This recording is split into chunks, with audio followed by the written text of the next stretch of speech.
अस्सलाम वालेकुम स्टूडेंट्स। हमारा आज का टॉपिक है सेकंड ईयर क्लास में homeostasis structure and function of kidney. देखें, आप इससे पहले किडनी के बारे में पढ़ चुके हैं। किडनी की हमने प्रीवियस लेक्चर में बात की, इसकी शेप कैसे होती है, ठीक है, क्या काम परफॉर्म करती है, कौन कौन सी ये स्ट्रक्चर अपने अंदर रख रही होती है। आपने इसमें बात की थी कि इसकी रेनल पायरामिड्स की। किडनी के अंदर रेनल पायरामिड्स होते हैं। ये जो रेनल पायरामिड्स हैं ये बेसिकली क्या होते हैं, ट्राईएंगुलर शेप की ये कोन्स होती हैं। ट्राईएंगुलर शेप की ये क्या होती हैं, कोन्स होती हैं। इन कोन्स के अंदर बेसिकली क्या होता है, जो किडनी का बेसिक यूनिट है वो यहाँ मौजूद होते हैं। किडनी इसका जो बेसिक यूनिट है उसका नाम क्या है, नेफ्रॉन। अब ये जो कोन्स हैं जिनकी तादाद अप्रॉक्सीमेटली 6 से 15 तक होती है, इनमें नेफ्रॉन मौजूद होते हैं। एक किडनी के अंदर जो नेफ्रॉन की तादाद है वो 0.8 से लेकर 1.5 मिलियन के करीब होती है, यानी कि मोर देन 1 मिलियन होती है। नेफ्रॉन यही आगे सारे फंक्शन परफॉर्म करता है, यानी कि हम क्या कहते हैं, basic unit of functional unit of kidney. जो बेसिक यूनिट है नेफ्रॉन, जो काम परफॉर्म करेंगे किसका, यूरिन की फॉर्मेशन का। नेफ्रॉन यही सही मानों में क्या करते हैं, जो ब्लड होता है उस ब्लड को इन्होंने फिल्टर करना होता है। ये नेफ्रॉन का काम। ब्लड को क्लीन अप करना ये नेफ्रॉन का काम होता है। नेफ्रॉन दर हकीकत मौजूद कहाँ होते हैं, किडनी के इनसाइड मौजूद होते हैं। तो इसीलिए हम ये कहते हैं कि किडनी वर्क परफॉर्म कर रही है ब्लड क्लीनिंग का, लेकिन सही मानों में जहां ब्लड क्लीन हो रहा है वो ये नेफ्रॉन होते हैं। दूसरी बात, किडनी इसमें से जो ब्लड डेली बेसिस पे पास हो रहा है, 400 टाइम ब्लड इसके अंदर से पास होता है। कितने घंटों में, 24 आवर्स में। लेकिन सारे का सारा ब्लड क्लीन नहीं होता। वो किस तरह से है वो हम नीचे बात करेंगे। नेफ्रॉन अब ये क्या काम परफॉर्म करती है। नेफ्रॉन का पहला काम होता है फिल्ट्रेशन का। इसे प्रेशर फिल्ट्रेशन कहते हैं।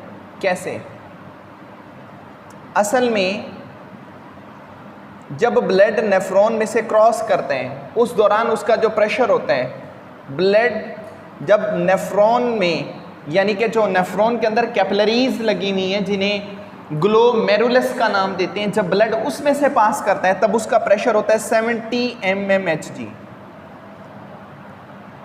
प्रेशर बहुत ज़्यादा होता है। ब्लड जब उस ग्लोमेरुलस के अंदर चला जाता है, नेफ्रॉन के उस बोमेन कैप्सूल वाले हिस्से में चला जाता है, उस दौरान उसका जब नालियों का साइज तंग हो जाता है, वहाँ पर जो प्रेशर होता है वो 52 mmHg जो सा होता है वो रिड्यूस कर दिया जाता है। अब जब ये रिड्यूस कर दिया जाता है तो नेट प्रेशर कितना बचता है, 18 mmHg। ये 18 mmHg नेट प्रेशर होता है, ठीक है। पीछे से प्रेशर ज्यादा था तो क्या होता है, जब प्रेशर ज्यादा होता है तो बहुत सारी जो चीजें होती हैं वो फिल्टर हो जाती हैं।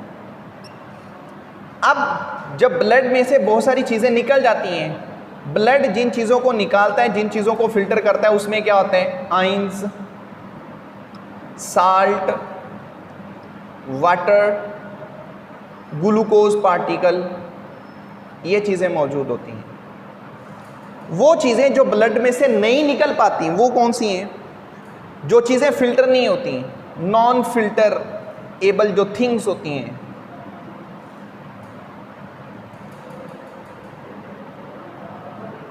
वो थिंग्स क्या हैं, WBCS वाइट ब्लड सेल्स वो क्रॉस नहीं करते, RBCS ये क्रॉस नहीं करते, प्लेटलेट्स ये क्रॉस नहीं करते, और इसके बाद कुछ लार्जर प्रोटीन्स होती हैं ये क्रॉस नहीं कर पाती। किन को, ग्लोमेरुलस के अंदर जो ब्लड कैपिलरीज लगी हैं उनकी दीवारों को। ये चीज़ें फिल्टर नहीं होती, ये चीज़ें फिल्टरेबल होती हैं, ठीक है। तो पहला काम क्या हुआ फिल्ट्रेशन का, जिसका नाम है प्रेशर फिल्ट्रेशन, तो वो मैंने आपको बता दिया। अब इसका मतलब है जब प्रेशर फिल्ट्रेशन होती है तो ये प्रेशर फिल्ट्रेशन कहाँ होती है, ये हो रही होती है ग्लोमेरुलस पे। जब ये चीज़ ग्लोमेरुलस पे होती है तो हम उसका नाम क्या रख देते हैं, ग्लोमेरुलर फिल्ट्रेट। तो वो चीज़ बन जाती है ग्लोमेरुलर फिल्ट्रेट, क्योंकि फिल्ट्रेशन का अमल कहाँ होता है, ग्लोमेरुलस में। एक काम तो ये हो गया। दूसरा इसका काम क्या है, नेफ्रॉन का सिलेक्टिव रीअब्जॉर्प्शन होती है।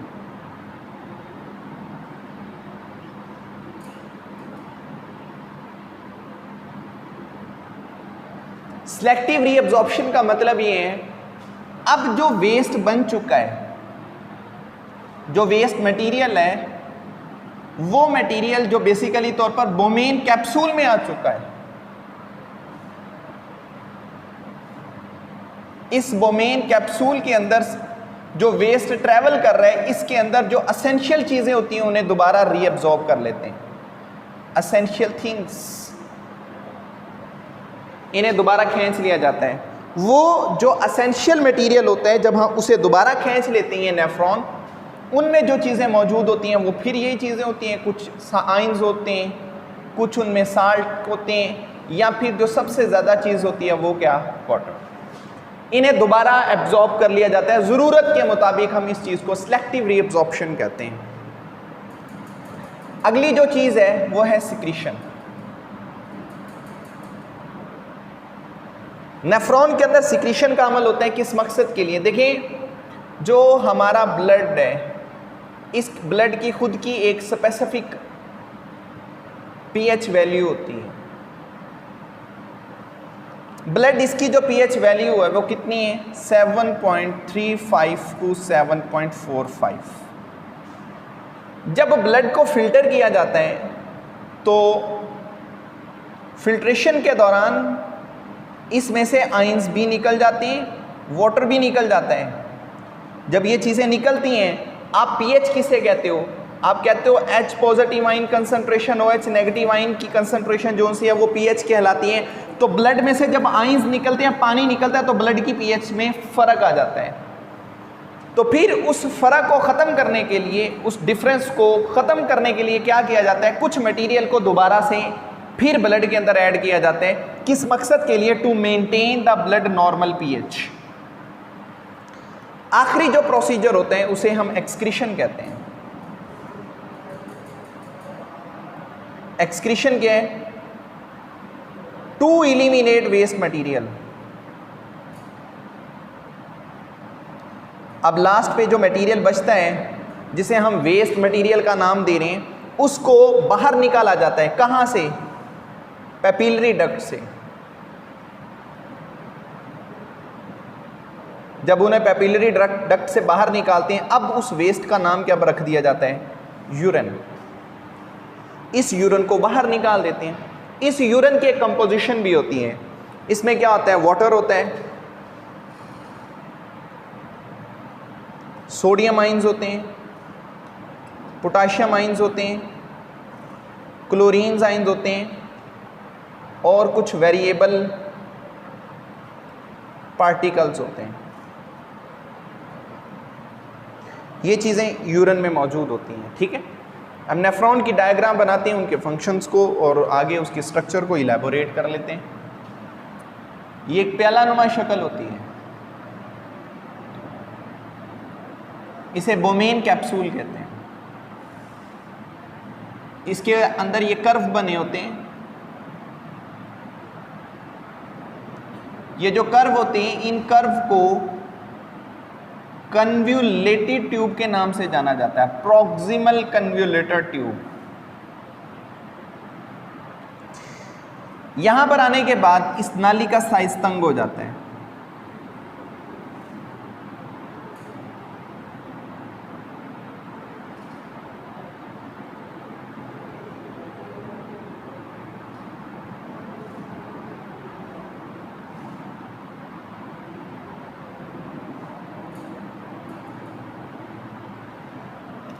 यहाँ फिर इस नाली का साइज ज़्यादा हो जाता है।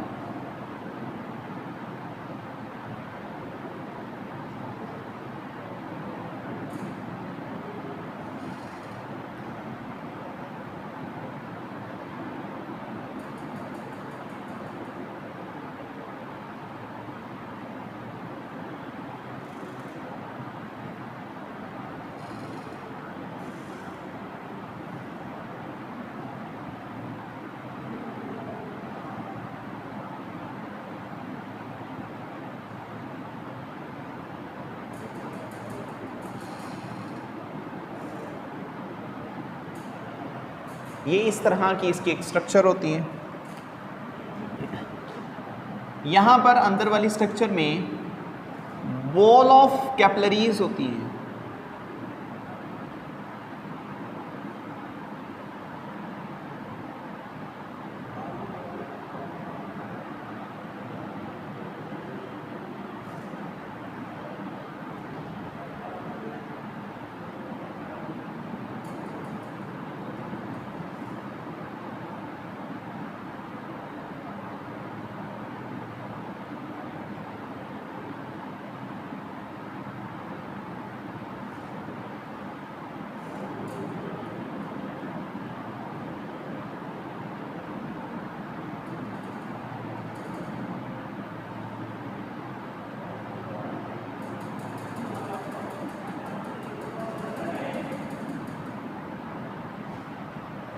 ये कुछ इस तरह की इसके अंदर स्ट्रक्चर होती हैं, बॉल ऑफ कैपिलरीज होती हैं।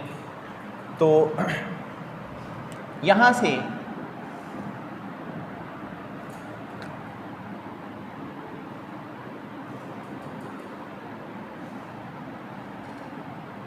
ये नाली बाहर निकलेगी, ये इसके इर्द गिर्द लिपटना शुरू कर देगी।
ठीक है, ये एक नेफ्रॉन होता है। एक नेफ्रॉन की लंबाई कितनी होती है? ये 15 से लेकर 20 मिलीमीटर लॉन्ग होता है एक नेफ्रॉन। यहां से ब्लड इंटर होते हैं, इसे कहते हैं एफरंट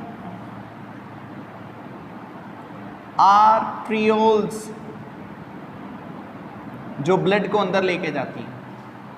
यहां से ब्लड बाहर निकल जाते हैं, इसे कहते हैं इफरंट आर्ट्रियोल।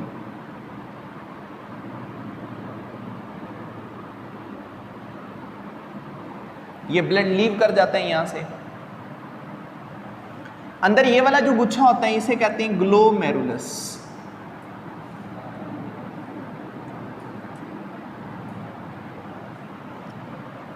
यहां से ब्लड इसके अंदर जाता है।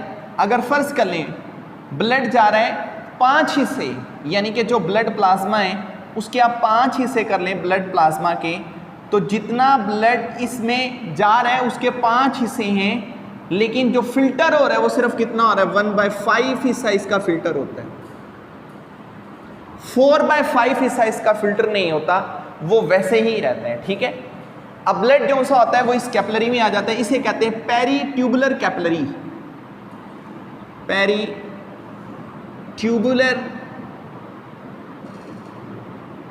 Capillary,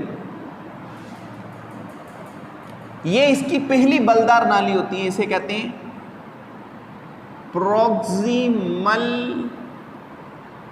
convoluted tube.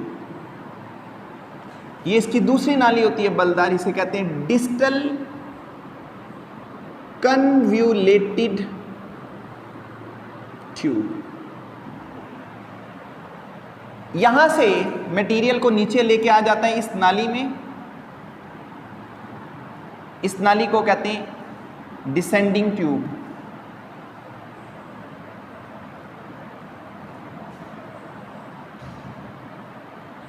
यहां से मटेरियल ऊपर लेके जाया जाता है, इसे कहते हैं असेंडिंग ट्यूब।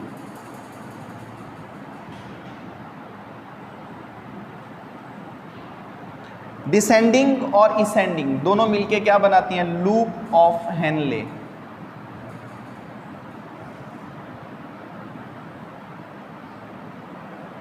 ये नीचे एक यू शेप स्ट्रक्चर होती है ये वाली, इसे वैसा रेक्टा कहते हैं।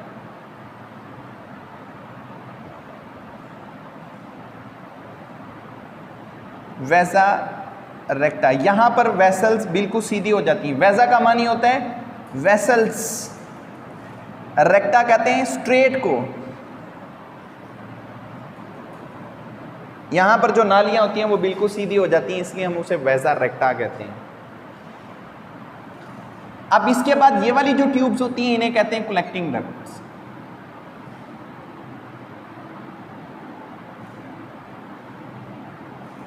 ये वाली जो होती है इसे कहते हैं पेपिलरी डक्ट।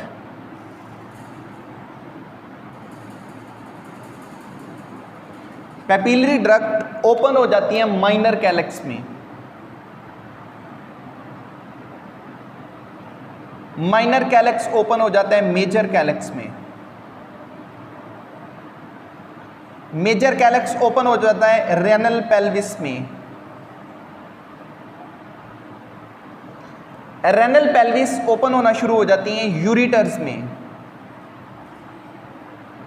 यूरिटर्स ओपन होते हैं ब्लैडर में। ब्लैडर का कनेक्शन होता है यूरिथ्रा से, और यूरिथ्रा से यूरिन बाहर निकल जाता है। अब यहां पर जो सिलेक्टिव रीअब्जॉर्प्शन होती है वो किस जगह पे परफॉर्म हो रही होती है, ये वाला जो प्रॉक्सिमल ट्यूब होती है यहां से सबसे पहले मटेरियल रीअब्जॉर्ब होना स्टार्ट हो जाता है। आप ये कह सकते हैं कि जो इनिशियल प्रोसेस होता है मटेरियल को रीअब्जॉर्प्शन का, वो यहां से स्टार्ट होता है। यहां से जिन चीज़ों को खींचा जाता है वो सोडियम आइंस हैं, पोटाशियम आइंस हैं, क्लोरीन आइंस हैं, वाटर है, ग्लूकोज है, ग्लूकोज के पार्टिकल्स, साथ में फिर यहां पर बाइकार्बोनेट्स होते हैं। इन चीज़ों को यहां से खींच लिया जाता है। अब जब ब्लड इसमें से पास होते हैं तो वो जो वेस्ट मटेरियल है वो वेस्ट मटेरियल अब इस हिस्से से अगली जानब ट्रैवल करने लग जाता है यहाँ। अब वो यहाँ मूव करता है, वो वेस्ट यहाँ से मूव कर रहा है। इस वेस्ट में से एसेंशियल मटेरियल को खींचना शुरू कर दिया जाता है। ठीक है, ये थिक पोर्शन होता है, थिक लिम्ब्स होते हैं। ये ब्लू कलर का थिन लिम्ब होता है, ये थिक है सारे। ये जो थिन लिम्ब होता है इससे जो चीज़ बाहर खींची जाती है वो क्या होता है, वो वाटर होता है, H2O। इसे खींचा जाता है। अब जब थिक लिम्ब पे पहुंचते हैं, यहां पर जिस चीज़ को दोबारा से खींचा जाता है वो क्या है, उसमें सोडियम आइंस, पोटाशियम आइंस और क्लोरीन आइंस होते हैं। कलेक्टिंग डक्ट के ऊपर जिस चीज़ को, या डिस्टल कन्वोल्यूटर ट्यूब से लेकर कलेक्टिंग डक्ट तक जिस चीज़ को खींचा जाता है वो वाटर होता है। यानी कि सिलेक्टिव रीअब्जॉर्प्शन में 99.5% के करीब जिस चीज़ की रीअब्जॉर्प्शन हो रही है वो पानी। अब जो बाकी वेस्ट बचता है पेपिलरी डक्ट पे पहुंच के उस वेस्ट का नाम रख दिया जाता है यूरिन। इस यूरिन के अंदर फिर चंद एक साल्ट होते हैं, आइंस होते हैं, वाटर मौजूद होता है, फिर उसको इलिमिनेट कर दिया जाता है। ठीक है जी, ये हमारे पास है structure and function of kidney में। नेफ्रॉन की वर्किंग हम बात कर रहे थे। यहाँ पर बात एक याद रखिएगा, इस जगह पे ये दो ट्यूब्स हैं, एक ब्लड की है, एक ये वाली है। यहाँ पर एक कंसंट्रेशन ग्रेडियंट कायम हो जाता है, एक फ़र्क कायम होता है, जिसकी बुनियाद पर एक मैकेनिज्म पे किया जा रहा है जिसे काउंटर करंट मल्टीप्लायर कहते हैं। जब दो ऑपोजिट फ्लूइड जो से होते हैं वो एक दूसरे के साथ मूव करें, डायरेक्शनें उल्टी हों, फिर क्या किया जाता है, उस मैकेनिज्म को हम काउंटर करंट का नाम देते हैं। रीअब्जॉर्प्शन का तरीकाकार काउंटर करंट के जरिए से ही पे किया जा रहा होता है। ठीक है, मैमल्स की बात कर लें, बर्ड्स की बात कर लें, वो क्या करते हैं, वो खुद यहाँ पर एटीपी का वेस्ट करते हैं, जिसकी बुनियाद पर वो खुद एक क्या बनाते हैं, कंसंट्रेशन ग्रेडियंट बनाते हैं। उस कंसंट्रेशन ग्रेडियंट के ज़रिए से वो क्या करते हैं, जो एसेंशियल मटेरियल होता है उसकी रीअब्जॉर्प्शन कर लेते हैं। ठीक है, फिर जो बाकी वेस्ट बचता है उसे हम यूरिन का नाम दे देते हैं। ये यूरिन डाइल्यूट होगा, कंसंट्रेटेड होगा। वो किस तरह का होगा वो फिर हम नेक्स्ट लेक्चर में बात करेंगे। ठीक है जी।